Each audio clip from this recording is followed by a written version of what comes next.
to start by talking about behavior and motivation, because if you can't get your child to practice, none of the rest of this course will matter. So somehow you have to get your child to buy into this speech practice thing. You have to make the time they spend with you positive and rewarding. Rewards and praise are good things. Verbal encouragement means a lot to kids when it is done sincerely. Act genuinely excited when your child produces a sound correctly, or even when he gets close to it. Young children are hardwired to please you. A Skittle or other small reward can go a long way to keeping your child motivated to learn as well. When I first started out, I was helping an SLP who passed out 2 Skittles to each child at the end of the speech session. I was really shocked that the children seemed so excited to pick out 2 different colors of Skittles or M&Ms. In my mind, it wasn't very much of a reward for working for 15 to 20 minutes, but in the children's minds, it was awesome. So when I started working at my own school, I implemented the 2 Skittles strategy as well.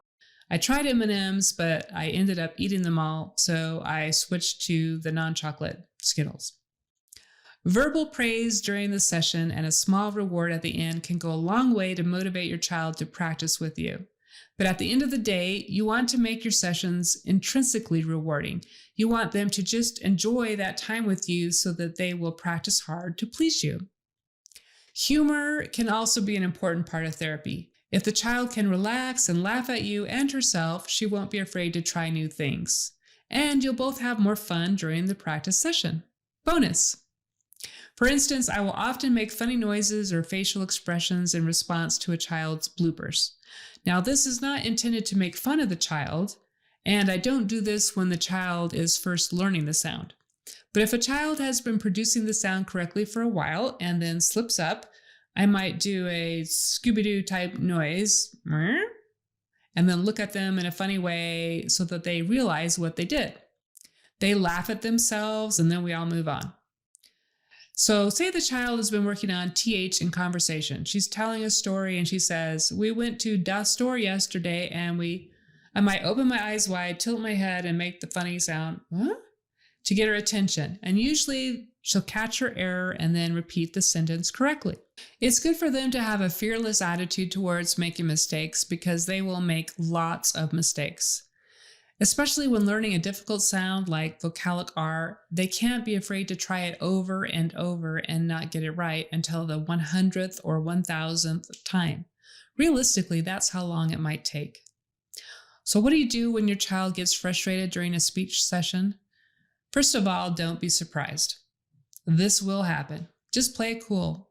Take a break or switch things up. Read a story to her, emphasizing the target speech sound as you read. Have her name all the things she can see in the room that begin with that sound.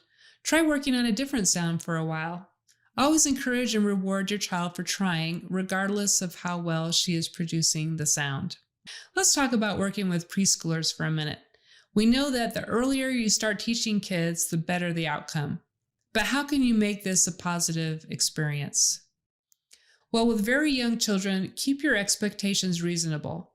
It's like teaching a kid to like peas. They might not like them the first time they're offered, but you keep trying. Sneak a couple into the lasagna and see what happens. Same thing with speech practice. Work small sessions in here and there. You may find that dedicated speech sessions don't work well, but informal practice sessions do. Don't give up. Eventually, these strategies will pay off and your child will enjoy practicing speech with you.